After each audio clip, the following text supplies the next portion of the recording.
some people are going to say, well, if God knows that people would choose against him for all eternity, why create them? As a father, I wouldn't create my children if I knew they were going to be separated from God for eternity. And thus, why is it that God, the Father of mercies, chooses to do this Yeah. very thing? Yeah.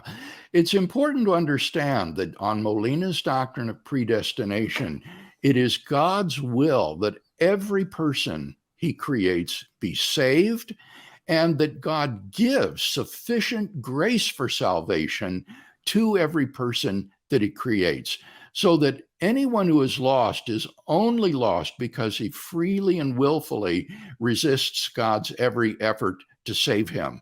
Now, you might say, well, why couldn't God just choose not to create those people and just create the people who would freely embrace his salvation?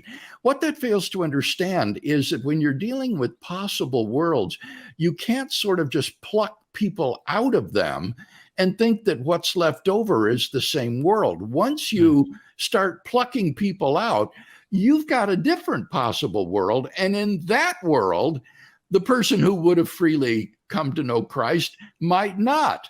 So it might well be that it is impossible for God to create a world of free creatures in which everyone is freely saved, that in any world of free creatures that is feasible for God, some would resist his grace and be lost.